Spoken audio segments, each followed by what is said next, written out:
시청자 여러분 안녕하십니까. 뉴스7의 김명우입니다. 한국과 중국 정상이 정상회담 뒤 지금도 만나고 있습니다. 조금 전 이재명 대통령과 시진핑 주석의 정상회담은 1시간 37분 동안 진행됐습니다.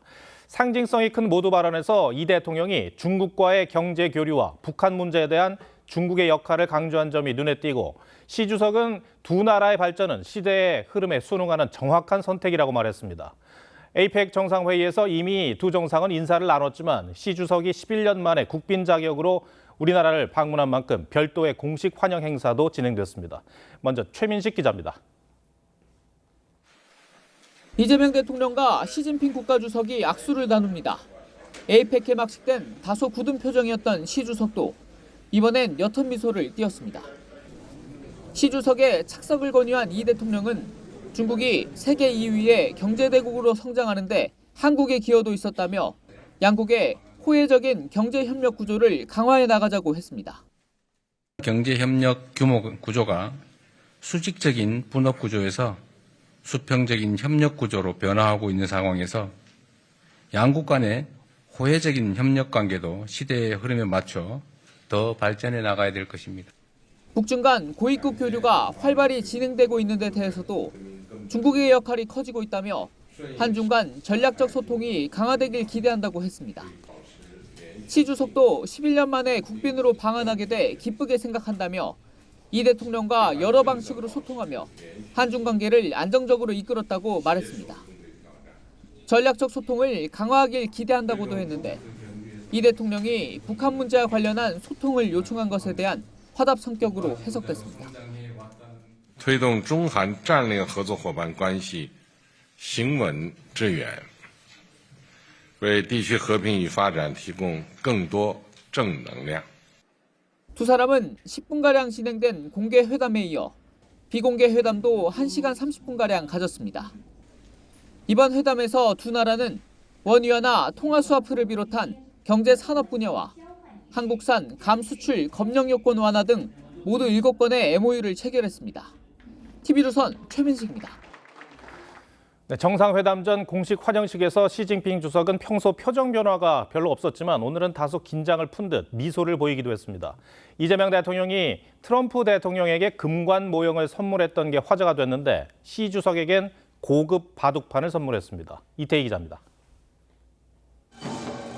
시진핑 주석이 탄 차량이 전통 취타대의 호의를 받으며 환영식장에 도착합니다.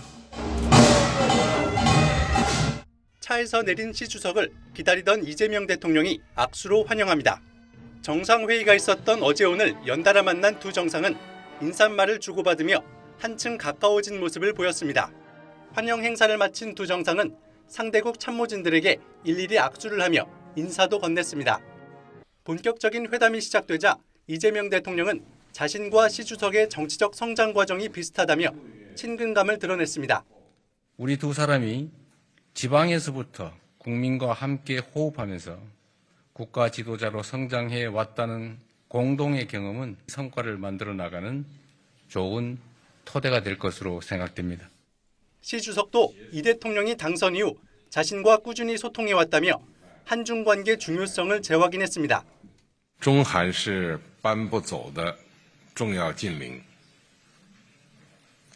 也是分不开的合作伙伴。中方重视中韩关系。 이 대통령은 시 주석에게 본비자 나무로 제작된 고급 바둑판과 나전칠기 쟁반을 선물했습니다. 11년 전 시 주석 방한 때 우리 측이 바둑알을 선물했던 만큼 이번엔 바둑판으로 의미를 잇는 선물이 됐다는 게 대통령실 설명입니다. 두 정상 모두 바둑을 좋아한다는 점도 고려된 것으로 전해졌습니다.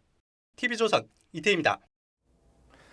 네, 다시 경주로 가보겠습니다. 한중 정상회담은 끝났지만 지금은 어떤 일정들이 진행되고 있는지 취재기자 연결합니다. 자, 이태영 기자, 지금 한중 정상 어떤 일정을 소화하고 있습니까? 네, 두 정상은 경주의 한 호텔로 자리를 옮겨 친교 행사와 만찬을 진행하고 있습니다. 이 한중 정상회담은 오후 5시 25분쯤에 끝이 났는데 예정보다 정상회담이 길어졌지만 만찬은 예상대로 진행이 되고 있습니다. 이 만찬에는 두 정상 외에도 양국 정재계 인사들이 대거 참석했습니다. 만찬 메뉴에는 양국이 공통적으로 좋아하는 만두를 기본으로 중국에서 인기를 끌고 있는 우리 닭강정과 한국에서 유행하고 있는 중국 마라소스 맛 전복이 오릅니다. 시 주석이 즐겨 마신다고 알려진 몽지람주라는 술도 제공돼 11년 만에 방한을 환영하는 의미를 더했습니다. 공개 발언에선 덕담이 오갔는데 이 비공개 회담에선 민감한 의제들이 오갔을 가능성도 있을까요? 네, 이재명 대통령은 공개석상에서 북한과의 관계에서 이 중국의 역할을 강조를 했었는데요. 이 비공개 회담에서도 북한과 관련된 이야기가 오갔을 것으로 보입니다. 어제 강유정 대통령실 대변인은 민생 문제의 연장선상에서 한반도 비핵화와 평화 실현의 문제가 논의될 것이라고 말한 바 있는데요. 지난번 유엔 총회 때 우리 정부가 밝혔던 교류와 관계 정상화, 비핵화를 뜻하는 엔드 이니셔티브에 대한 중국의 지지를 요청했을 가능성이 있습니다. 또 하나의 민감한 현안은 핵 추진 잠수함 문제입니다. 시 주석이 이에 대한 우려를 나타낼 경우 이 대통령은 재래식 무장의 원자력 추진 잠수함으로 핵 확산 금지 조약인 NPT에 부합할 뿐만 아니라 특정 국가를 겨냥한 것도 아니라는 취지로 설명할 걸로 보입니다.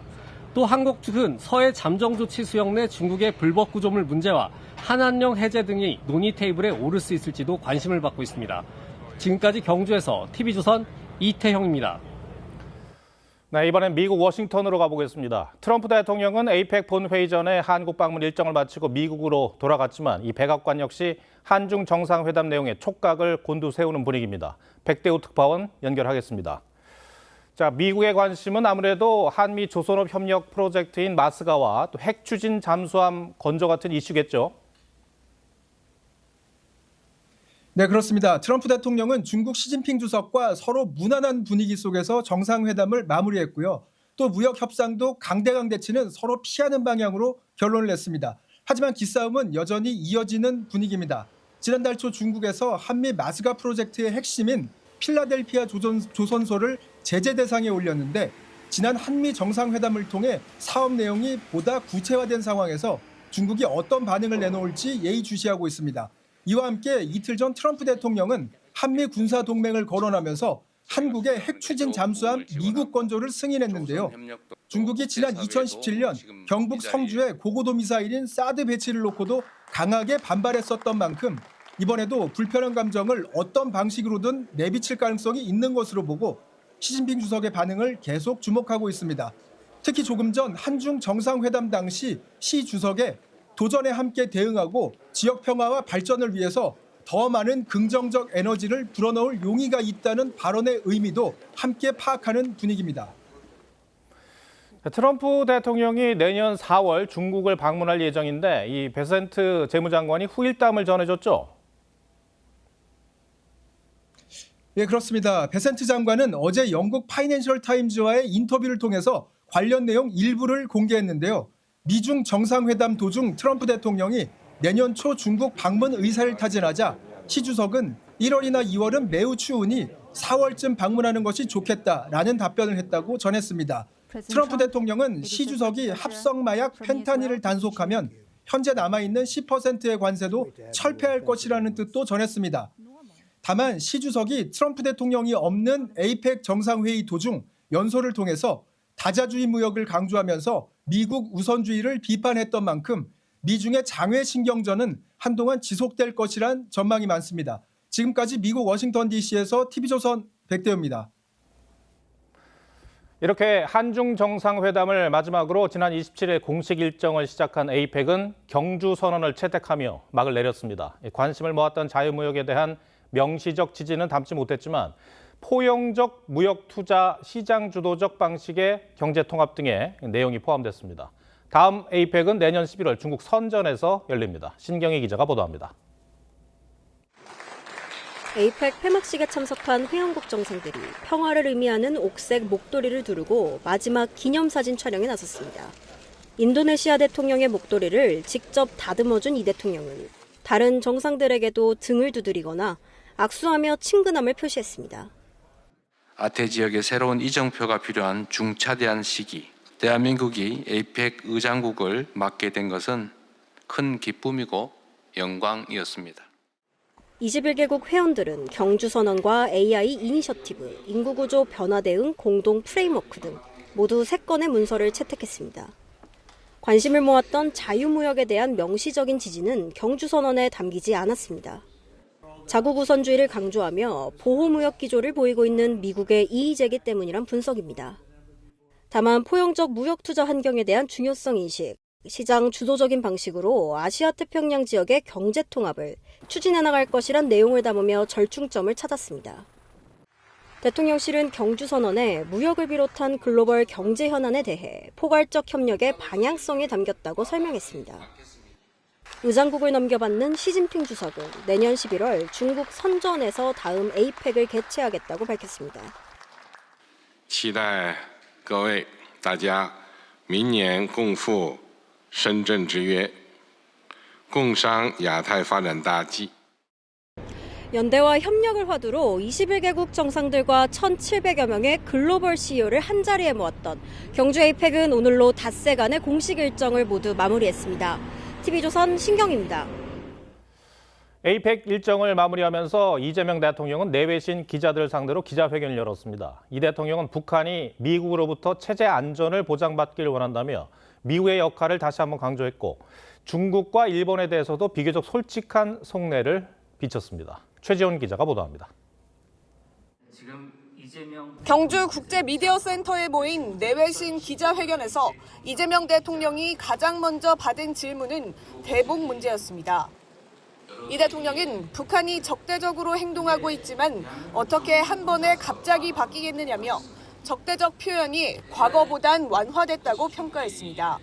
북측이 여러 계기에 적대적 표현을 사용하는 것도 변화의 과정에서 나올 수밖에 없는 하나의 표현이다 이렇게 생각합니다. 과거보다는 표현의 강도가 매우 많이 완화된 것 같습니다. 한중 정상회담 의제가 될 거라고 했던 비핵화 문제에 대해 북한이 실현 불가능한 개꿈이라며 공개 담화문을 낸 지 반나절 만입니다. 이 대통령은 또 북한이 미국으로부터 체제 안정을 보장받아야 한다고 생각하고 있다며 한반도 평화를 위한 미국의 역할론을 거듭 강조했습니다. 다만 멕시코 관세에 대한 질문에 자기 국가에만 이익이 되는 결과를 만들지 못한다고 했는데 관세 장벽을 높이고 있는 미국을 의식한 것 아니냐는 해석이 나왔습니다. 한중 관계에 대해선 완전히 정상화됐다고 보기 어렵다며 협력의 길을 찾아야 한다고 진단했습니다. 극우라는 평가가 있었던 다카이치 일본 총리에 대해선 걱정을 안 한 건 아니라면서도 만나보니 훌륭한 정치인이라고 호평했습니다. 아마 일본 언론도 대한민국에서 이재명 대통령 당선이 됐을 때 저 극저한데 걱정된데 라고 생각하셨을 것 같습니다. 솔직하게 느낌을 말씀드리면 아주 좋은 느낌을 받았습니다. 걱정이 다 사라졌습니다. 동북아 국가들에 대한 이 대통령의 평가는 각국 관계에서의 현실적 한계를 인정하면서 대화와 협력을 추구해 나가겠다는 의지를 강조한 걸로 풀이됩니다.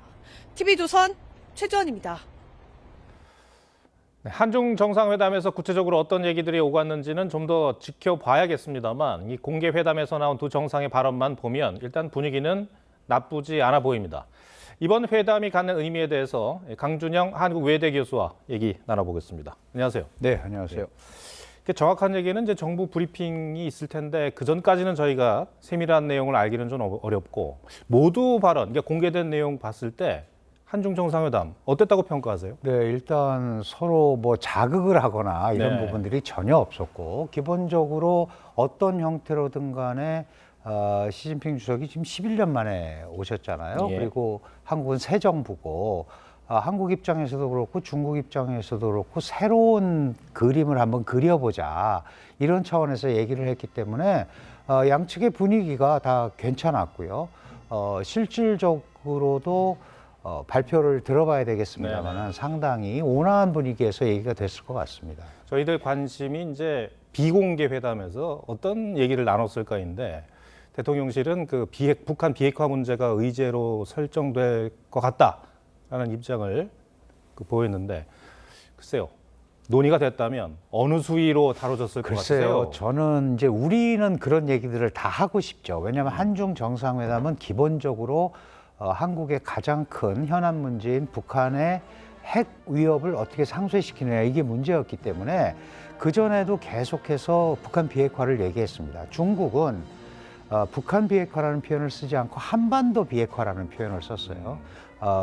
우리는 남한 입장에서는 핵을 안 만드니까, 대한민국이 안 만드니까 북한만 없으면 한반도가 비핵화되는 거고, 그래서 북한 비핵화를 얘기한 건데, 중국은 뭐 미군의 전술 핵무기 들어오면 남한에도 핵 있는 거 아니냐, 이제 그렇게 해서 갈렸거든요. 예. 근데 중국이 자세히 살펴보시면 최근 몇 년간 비핵화라는 얘기 자체를 하지를 않습니다.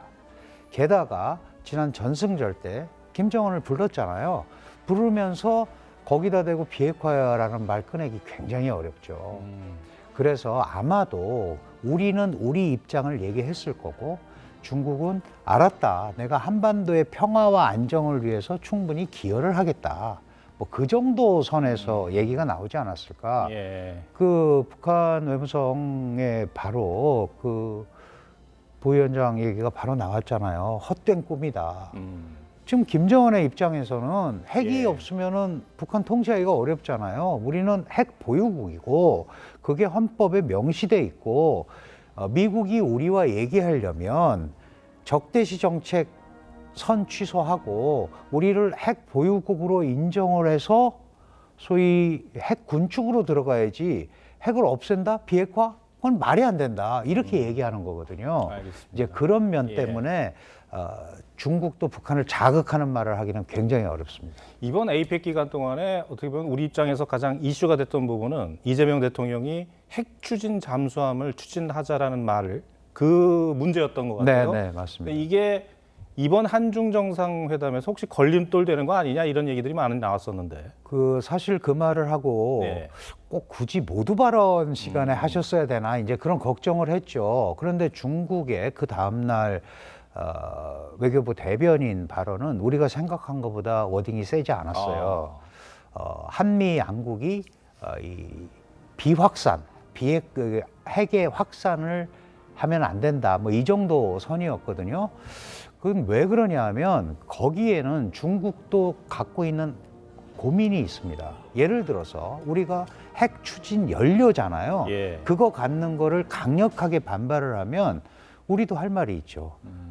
뭐라고 얘기하냐면, 북한은 아무 그런 것도 없이 불법적으로 핵을 개발하는데 그건 핵 확산 아니냐, 왜 그 얘기는 하나도 하지 않고 우리한테만 그러느냐. 한국은 NPT 체제에 핵 확산 방지 조약에 들어가 있으면서 또 IAEA 국제원자력기구의 사찰을 받으면서 원전 이런 걸 운영하는 국가인데, 북한은 NPT도 탈퇴하고 IAEA도 안 하고 자의적으로 지금 핵을 개발해서 동북아 안정을 비롯해서 전 세계에 영향을 끼치고 있는데, 거기에 대해서는 별 얘기를 안 하고 우리를 이렇게 몰아붙이는 거 맞지 않죠. 예. 또 하나, 국가는 자기 방어를 해야 되는 목표가 있잖아요. 그러면 이제 이건 방위적 차원에서, 자기 방어 차원에서 하는 거니까 이거는 잘못 얘기하면 내정 간섭이 되는 거예요. 그래서 외교부 대변인 말을 들어보면 마지막에 뭐가 나오냐 하면, 방어성 무기 갖는 거를 뭐 그게 당연한 거 아니냐라는 애둘러서 그런 표현도 있거든요. 그러니까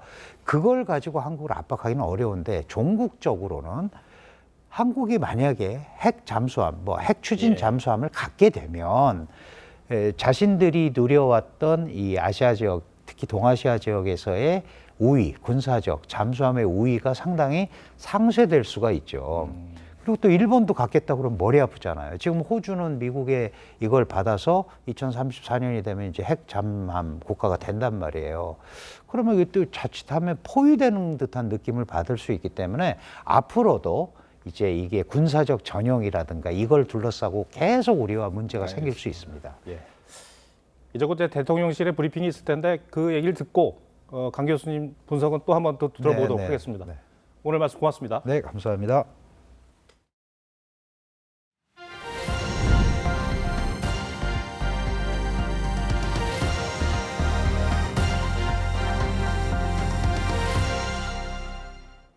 오동훈 공수처장이 해병특검의 피의자 신분으로 공개 소환됐습니다.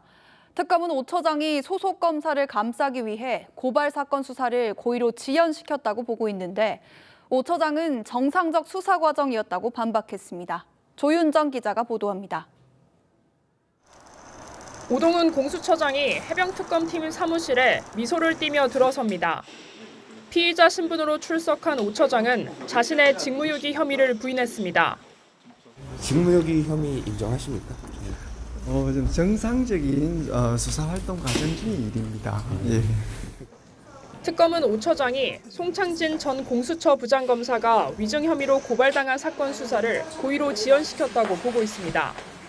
공수처장은 소속 검사의 범죄 혐의를 발견하면 대검찰청에 통보해야 하는데 오 처장은 1년간 보고하지 않았던 겁니다. 송 전 부장검사는 지난해 7월 국회에서 해병대 수사 외압건에 이종호 전 블랙펄 인베스트 대표가 연루된 사실을 몰랐다고 말해 민주당 의원들에게 고발당했습니다. 하지만 오 처장은 통보 규정 해석의 차이라고 주장합니다. 범죄 혐의가 이제 발견됐는지 여부도 또 따져야 되고요. 또 그다음에 통보 시한도 정해져 있지 않습니다. 그런 법 규정을 두고 해석의 차이로 아마 입건을 한 것 같습니다. 특검팀은 오늘 임성근 전 해병대 1사단장의 구명로비 의혹과 관련해 이종호 전 대표도 참고인 신분으로 불러 조사했습니다. TV조선 조윤정입니다. 어제 대장동 개발 비리 의혹에 연루됐던 민간업자들이 1심에서 중형을 받고 법정 구속됐죠. 이를 두고 여야가 서로 엇갈린 해석과 주장을 내놓고 있습니다. 먼저 민주당은 법원이 이재명 대통령이 대장동 일당과는 무관하다는 사실을 공식 확인해 준 거라며 검찰을 향해서 이 대통령에 대한 공소를 취하하라고 촉구했습니다. 왜 이렇게 주장하는 건지 먼저 고승현 기자가 보도합니다. 민주당은 대장동 업자들의 1심 판결로 이재명 대통령이 해당 사건과 무관하다는 게 드러났다고 주장했습니다. 판결 가운데 성남시장은 유동규 등과 민간업자의 유착이 어느 정도인지 모르는 상태에서 비교적 자유롭게 수용 방식을 결정할 수 있었던 것으로 보인다라는 한 부분에 주목한 겁니다. 법원은 이재명 시장은 몰랐다라고 명확히 판결했습니다. 이재명 대통령이 대장동 일당과 무관하다는 사실을 법원이 공식적으로 확인한 것입니다. 이재명 당시 성남시장이 대장동 업자들의 핵심 요구 사항을 모두 거절했다고 한 유동규 씨의 법정 증언도 언급했습니다. 검찰의 조작 기소가 드러났다며 이 대통령에 대한 공소를 즉각 취소하라고 요구했습니다. 이 대통령은 대장동 사건과 관련해 업무상 배임 혐의로 기소돼 있지만 대통령 당선 이후 재판이 중단된 상태입니다. 그리고 정권의 입맛에 맞춘 정치 기소를 한 사람에게 누명을 씌운 책임을 국민 앞에 진심으로 사과하고 속고 대죄해야 합니다. 현직 대통령의 형사 재판을 중단하는 재판 중지법 처리도 당내에서 탄력을 받을 거란 전망이 나옵니다. 민주당 박수현 대변인은 이재명은 무죄고 재판 중지법은 국정보호법이란 글을 SNS에 올렸습니다. TV조선 고승현입니다. 국민의힘 주장은 전혀 다릅니다. 법원이 성남시 수뇌부가 주요 결정을 했다고 밝힌 부분을 강조하며 이 수뇌부는 이재명 대통령이라고 주장했습니다. 이 대통령이 유죄에 가까워지고 있다며 중단된 재판을 재개해야 한다고도 했습니다. 이어서 변정현 기자입니다.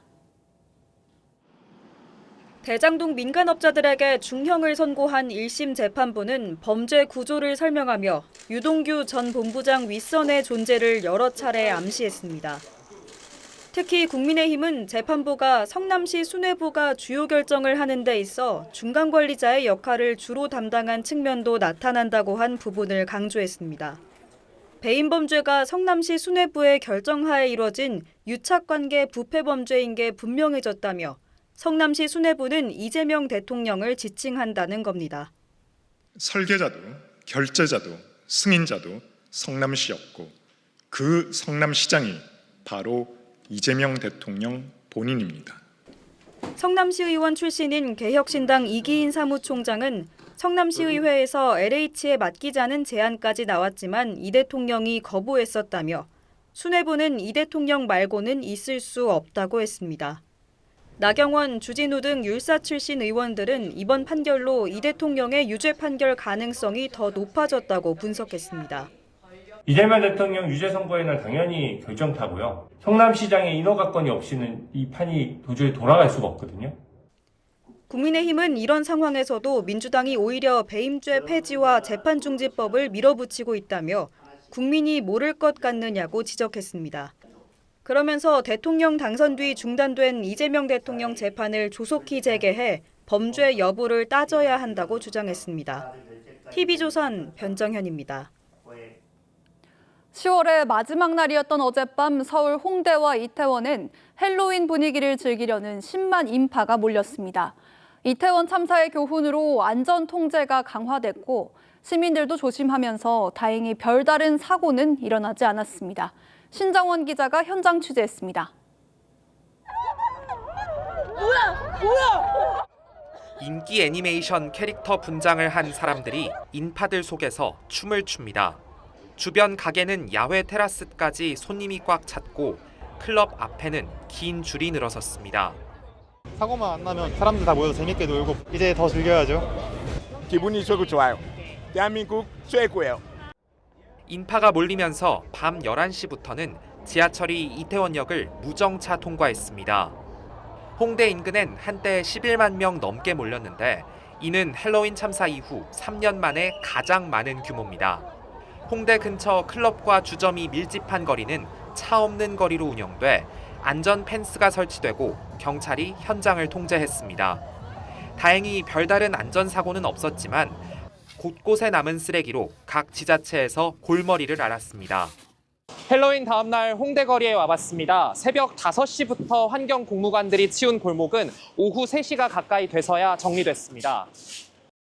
평소보다 쓰레기는 많았지만 치우면서 많은 보람을 느낀 것 같습니다. 지난 24일 시작된 정부의 헬로윈 인파관리 특별대책기간은 일요일인 내일까지 이어집니다. TV조선 신정원입니다. 에이펙이 열린 경주는 주말 관광객들로 북적였습니다. 특히 시진핑 주석이 맛있다고 극찬한 특산물 황남빵을 맛보기 위해 수많은 인파가 몰렸는데요. 외빈들이 다녀간 식당과 매장들도 호황을 누리고 있습니다. 김동현 기자가 에이펙 특수를 누리고 있는 경주를 돌아봤습니다. 매장 밖까지 대기줄이 길게 늘어섰습니다. 예약 주문 전화는 쉴 새 없이 울립니다. 저희 지금 11월 5일 수요일 출발이고요. 그 전에는 마감됐어요. 시진핑 주석이 맛있다고 극찬한 황남빵. 이 한마디에 주문이 쏟아지면서 해당 매장은 매출이 3배나 껑충 뛰었습니다. 다른 정상분들께도 선물을 하고 싶다고 하셔서 저희 직원들이 어제 밤늦게까지 빵을 만들어서 처음 먹는 외국인도 맛있다며 손을 치켜세웁니다. The fact that it just came out nice and hot, very thin crust, not as sweet as others that I've tried, so it was very good. 캐롤라인 레빗 백악관 대변인이 방문했던 화장품 가게도 인기입니다. 관광객들이 몰리면서 대기 줄까지 생겨났습니다. 한미단길에 놀러 왔다가 유명한 사람들이 많이 왔다는 기사를 봤어서 궁금해서 한번 들려봤어요. 잠시 들렀던 아이스크림 가게는 전국에서 택배 주문까지 들어옵니다. 꼭 찾아가겠다고 하시는 분들도 계시고 대변인이 어떤 걸 드셨는지 그대로 달라는 분들도 계셨고 에이펙 정상회의가 막을 내리면서 내일부턴 보문 관광단지와 국립경주박물관도 순차적으로 일반인에게 개방되면서 경주를 찾는 관광객은 더 늘어날 전망입니다.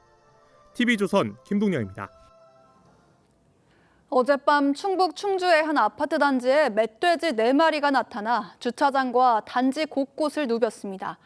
날이 추워지면 먹이를 찾으러 민가에 나타나는 멧돼지들이 더 많아지는데 시민들의 불안감이 높아지고 있습니다. 김달호 기자입니다. 소방과 경찰 등 긴급 출동 차량이 아파트로 진입합니다. 어젯밤 8시 반쯤 충북 충주의 도심 한복판에 멧돼지가 나타났습니다. 4마리 가운데 어미 멧돼지는 지나가던 차에 부딪혀 죽었고 새끼 멧돼지들은 아파트 지하 주차장과 주변 상가를 휘젓고 다니다 사라졌습니다. 다행히 인명피해는 없었습니다. 출동을 했는데 거기서 이제 쫓고 그러다가 이제 다시 나간 뒤로는 찾을 수가 없었던 거죠. 가을철 번식기를 맞아 멧돼지들이 먹이를 찾기 위해 산과 가까운 농장이나 민가는 물론 도심까지 내려오고 있습니다. 실제로 최근 보름 사이 서울과 부산, 전주 등 시내 중심가에 멧돼지가 잇따라 출몰했습니다. 무서워서 밖에 나가지도 못하고 지금도 나오면서 계속 두리번 하면서 나온 거예요. 전문가들은 최근 약초와 버섯을 캐기 위한 사람들이 산속 깊숙이 들어가면서 멧돼지의 서식지를 침범한다고 지적합니다. 마음 편하게 쉴 곳이 없다 보니까 밀려서 돼지가 이렇게 인가 주변으로 내리기도 하고 그러다가 이제 놀래게 되면 도심 쪽으로 내려오게 되는 거예요. 도심에서 멧돼지를 만났을 경우 차량 위 같은 높은 곳으로 피하거나 단단한 구조물 뒤에 숨어 바로 신고해야 합니다. TV조선 김다로입니다. 환절기 영유아들 사이에선 호흡기 질환이 유행이죠. 이 가운데 호흡기 세포 융합 바이러스, RSV란 감염병은 3명 중 2명이 걸릴 정도로 흔한데 심할 경우 사망에도 이를 수 있어 영유아 예방접종이 올해 처음 실시되고 있습니다. 그런데 한 번 맞으려면 80만 원까지 들어서 부담이 이만저만이 아니라고 합니다. 임서인 기자입니다. 생후 6개월 아기가 엄마 품에 안겨 진료실로 들어옵니다. 지난번에 접종하고 다 괜찮았었어요? 문진을 마친 뒤 주사를 놓습니다. 맞을게요. 그냥 따끔. 1살 미만 아기 3명 중 2명이 감염되는 호흡기 세포융합 바이러스, RSV 예방주사입니다. 호흡곤란과 폐렴, 사망까지 이를 수 있어 모든 신생아와 영아를 대상으로 한 예방주사 베이포투스 접종이 올해부터 실시됩니다. 앞선 다른 나라 사례들을 보면 80%가 넘게 입원을 예방하고 중증으로 갈 수 있는 위험을 줄일 수 있다고 보고가 되고 있습니다. 하지만 주사 한 대당 40만 원에서 많게는 80만 원까지 해 부담이 큽니다. 비용이 너무 비싸서 고민을 많이 했는데 일단 저희가 맞벌이다 보니까 아기를 봐주시는 분들이 계속 바뀌고 조심한다고 예방할 수 있는 건 아닌 것 같아서 육아 커뮤니티에는 조금이라도 저렴한 병원을 찾는 글이 잇따르고 공급량마저 부족한 상황입니다. 가격 차가 나다 보니까 어머니께서 가격이 낮은 병원을 오시게 되고요. 지금은 제대로 공급이 안 돼서 접종을 못하고 있는 상황이고요. 미국이나 스페인처럼 국가가 무료로 접종해야 한다는 요구도 빗발칩니다. 저출산과 국가 재정, 두 가지 숙제가 놓인 정부의 고심이 깊어질 것으로 보입니다. TV조선 임서인입니다. 검사를 사칭하는 어눌한 조선족 말투의 전화. 초기 보이스피싱 수법이 널리 알려지면서 범죄 방식이 점점 진화하고 있습니다. 피해자를 특정 장소에 고립시키고 공문서를 위조하는 등 속을 수밖에 없는 환경을 만든다는데요. 황재영 기자가 점점 대담해지는 보이스피싱 수법에 오늘의 포커스를 맞췄습니다. 조선족 말투의 남성이 어눌한 목소리로 전화를 걸어왔습니다. 중국 보이스피싱 앱들이 고객님의 통장을 해킹을 했어요. 당황하셨어요? 하지만 전화를 받은 남성은 바로 보이스피싱을 눈치채고 아랑곳하지 않습니다. 당황 안 했어요. 이렇게 어딘가 허술한 보이스피싱 시도, 최근엔 찾아보기 어려워졌습니다. 변호사 사진과 이름, 자세한 경력과 전문 분야까지 적혀있는 로펌 홈페이지, 전문 분야 등록증서라는 제목으로 대한변호사협회 직인이 찍힌 자격증, 이 모든 게 보이스피싱을 위해 만든 가짜입니다. 보이스피싱 일당은 이런 변호사 신분증에 다른 사진과 이름을 넣어 피해자들을 속였습니다. 이렇게 자신을 변호사라고 속인 일당은 이미 보이스피싱을 당한 피해자에게 잃은 돈을 찾아주겠다고 접근해 수임료 등만 챙기고 잠적했습니다. 전문 집단이나 국가나 그 모든 조직들은 절대 전화로 돈을 입금하라는 얘기를 하지 않는다는 거. 검찰총장 직인이 찍힌 사건 처리 결과 통지서, 서울중앙지검이 적힌 압수수색 영장, 시중은행 통장의 입출금 내역서, 진짜와 문서 형식까지 똑같지만 이 역시 30대 여성이 지난달 보이스피싱 조직으로부터 받은 가짜입니다. 검찰에 고발장이라든지 제 명의의 대포 통장이 개설이 돼서 현금 인출 내역이 이렇게 찍혀 있는 그런 문서들이 가짜 문서에 속아 당황한 여성은 기존 핸드폰은 포렌식을 해야 하니 새 휴대폰을 사서 모텔에서 대기하라는 지시에 모텔로 이동했습니다. 피해자가 스스로 외부와 단절해 심리적으로 고립되도록 하는 셀프 감금 보이스피싱에 넘어간 겁니다. 다행히 막판에 여성을 구한 건 모텔에 붙어있던 보이스피싱 예방 포스터 한 장이었습니다. 해외에 거점을 둔 보이스피싱 조직이 갈수록 교묘한 수법까지 쓰면서 피해자는 늘고 수사는 더욱 어려워지고 있습니다. TV조선 황재용입니다.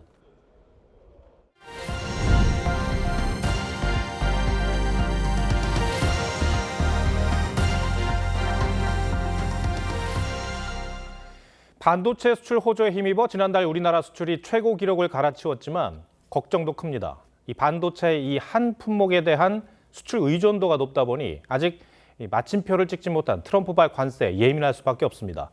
이런 불확실성은 언제 해소될지 최소영 기자가 보도합니다. 지난달 수출을 이끈 건 반도체입니다. 전 세계적으로 고성능 인공지능, AI에 들어가는 반도체 수요가 크게 늘어나면서 반도체 수출은 지난해보다 25%나 늘며 역대 10월 중 최대를 기록했습니다. D램, 그다음에 HBM 메모리는 이제 계속 지금 성장 중에 있고, 그래서 AI 반도체 관련된 메모리와 비메모리가 수출의 효자 노릇을 하고 있는. 트럼프 관세 여파의 긴 추석 연휴 탓에 주요 15개 품목 가운데 11개의 수출이 줄었지만 반도체와 선박이 견인하면서 전체 수출도 595억 7천만 달러, 5달 연속 증가세를 기록했습니다. 문제는 우리 수출의 4분의 1을 차지할 정도로 늘어난 반도체 의존도입니다. 일단 이번 한미 관세 협상이 극적으로 합의되면서 반도체 부분도 한숨은 돌린 상황. 반도체의 경우에는 우리의 주된 경쟁국인 대만 대비해서 불리하지 않은 수준의 관세를 적용받기로 하였습니다. 최대 100%의 관세가 부과될 수 있던 데서 10%대로 줄어들 것으로 예상됩니다. 하지만 지난 7월엔 최애국 대우를 하겠다고 한 미국이 반도체 관세는 합의 대상이 아니었다고 밝히며 관세율을 놓고 끝까지 줄다리기를 이어갈 가능성이 커졌습니다. 미국은 미래 경제 패권을 주도하는 AI 산업의 공급망을 완전히 미국으로 가져오는 것이 경제 안보 측면에서 유리하다고 보고 있기 때문에 또 미국과 대만의 반도체 관세 협상도 변수로 남아있는 만큼 합의문에 담길 숫자가 향후 우리 수출의 향배를 가를 전망입니다. TV조선 최수용입니다. 젠슨 황 방한을 계기로 반도체 업계에 전례 없는 화색이 돌고 있습니다. 이 삼성전자와 SK하이닉스를 중심으로 이른바 반도체 슈퍼사이클이 올 거라는 기대감도 커지고 있습니다. 정은하 기자가 취재했습니다. AI 열풍에 전 세계적으로 품귀 현상을 빚고 있는 엔비디아 GPU를 5만 장씩 공급받게 된 삼성전자와 SK하이닉스. 엔비디아는 GPU 공급을 위해 두 기업이 생산한 최첨단 6세대 HBM을 역으로 납품받을 것으로 보입니다. This is a perfect partnership because Korea helped me and now we're helping Korea back. HBM은 그래픽 처리 장치 GPU가 방대한 양의 데이터를 신속하게 처리할 수 있게 하는 핵심 부품입니다. 엔비디아가 밝힌 GPU 26만 장 공급이 우리 기업이 납품하는 HBM을 기반으로 이뤄진다면 약 9천억 원어치에 달할 것으로 추산됩니다. 이 같은 분위기에 국내 증권사들은 주가 목표치를 줄줄이 높이고 있습니다. SK하이닉스는 이전의 슈퍼사이클과는 양상이 다르다며 최소 2년 이상 장기화할 가능성을 밝혔고 삼성전자도 HBM 수요가 공급보다 빠른 속도로 늘고 있다고 강조했습니다. AI 반도체 최강자 엔비디아와 국내 반도체 기업들의 위민 전략에 전례 없는 슈퍼사이클이 도래할 거란 기대감이 커지고 있습니다. TV조선 정은하입니다.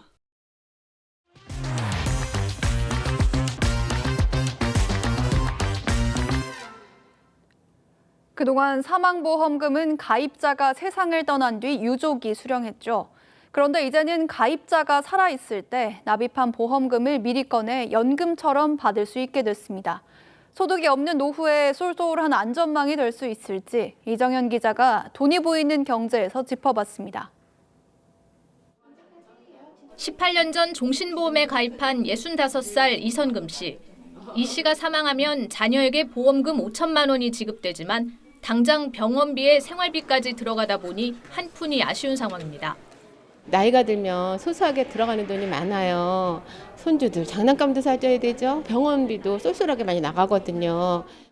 이렇게 노후 생활비가 필요한 종신보험 가입자는 사망보험금을 자신의 연금으로 바꿀 수 있습니다.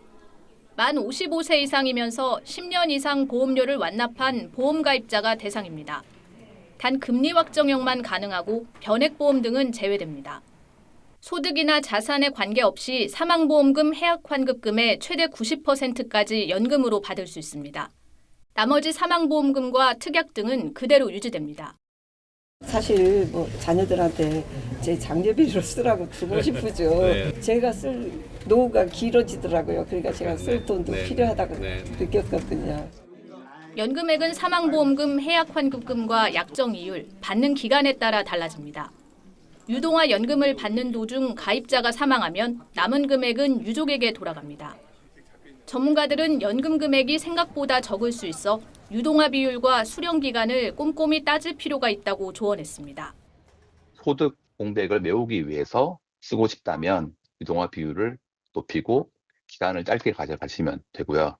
가석을 위해 쓸 거면은 유동화 비율을 좀 작게 지난 30일부터 삼성과 한화, 교보생명, 신한, KB라이프 등 5개 보험사가 유동화 서비스를 시작했고 자격이 되는 가입자에게 문자 메시지나 카카오톡으로 통지했습니다. 내년 1월부터는 모든 생명보험사가 참여합니다. TV조선 이정현입니다. 이딴 사고로 열흘 만에 운항을 중단했던 한강버스가 오늘부터 시민 탑승을 재개했습니다. 점검 기간 방향타 고장과 배터리 이상 등 문제를 고쳤다며 무사고 운항을 자신하고 있는데 장혁수 기자가 직접 한강버스를 탑승해봤습니다. 개찰구 앞에 배를 기다리는 줄이 길게 늘어섰습니다. 한강버스가 한 달 동안 점검을 마치고 재운항을 시작했습니다. 다시 개통했다고 해서 저희 좀 궁금해서 타러 왔어요. 부모님도 같이 모시고 와서. 한강버스는 하루 운항 횟수가 기존 14회에서 16회로 2차례 늘어났습니다. 기존 오전 11시에 출발하던 첫 차 시간은 오전 9시로 2시간 당겨졌습니다. 마곡에서 잠실을 오가는 기존 노선과 7개 정거장은 그대로입니다. This is some kind of new connections between the places. So, yeah, I was looking forward, and I'm really happy to be on the first day. 선체 고장에 따른 결항이 없도록 예비선이 배치됐고 선박별로 전담 선장도 지정됐습니다. 서울시는 300회 시험 운항을 거치면서 부표 충돌 등 3차례 경미한 사고가 발생했지만 승조원들의 숙련도를 높여 안전성 등을 업그레이드했다고 밝혔습니다. 선박의 정비가 필요한 사항, 서비스 품질상 보완할 사항들을 다 완비 조치를 했다 이렇게 말씀드리겠습니다. 서울시는 내년 3월부터 운항 횟수를 하루 32회로 확대하고 15분 간격의 출퇴근 급행 노선도 신설할 계획입니다. TV조선 장혁수입니다. 흔들리지 않는 마운드와 뜨거운 타선으로 2년 만에 프로야구 정상을 탈환한 LG 트윈스가 안방 잠실에서 축하 행사를 열고 있습니다. 26년 만에 우승이 간절했던 한화 선수들, 어제 경기 이후 눈물을 보이고 마운드 위 흙을 챙기며 내년을 기약했습니다. 성민혁 기자입니다. 쌀쌀한 날씨, 선수들이 직접 나눠준 타월을 덮고 치열했던 승리의 순간을 지켜봅니다. 마침내 영광의 주인공들이 등장하자 흥분의 도가니가 됩니다.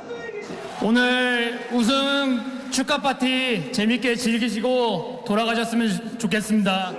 트로피를 높이 들어올리는 순간 잠실 야구장이 떠나가는 함성이 울려 퍼집니다. 격진인 대전에서 우승을 일군 쌍둥이 군단은 안방인 이곳 잠실로 돌아와 팬들과 함께 2년 만에 통합 우승을 만끽했습니다.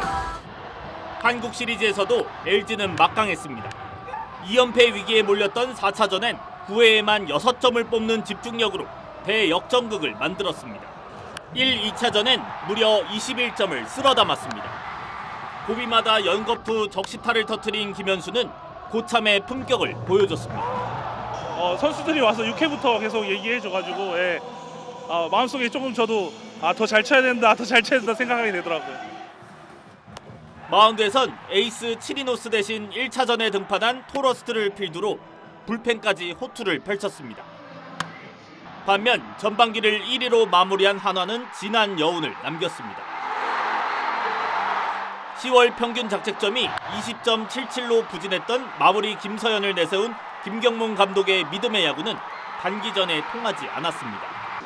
외국인 최초 투수 4관왕에 오른 폰세는 작별을 예감한 듯 대전 홈구장의 흙을 주워 담았습니다. 26년 만에 우승을 노렸던 한화는 이제 내년을 기약합니다. TV조선 성민혁입니다.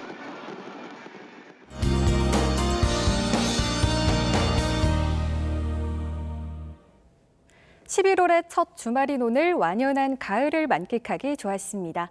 다만 일요일인 내일 낮부터 기온이 큰 폭으로 떨어집니다.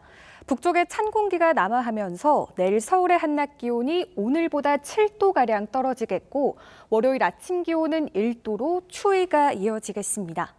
오늘 밤부터 내일 새벽 사이 서쪽 지역을 중심으로 비가 조금 내리거나 빗방울이 떨어지겠습니다.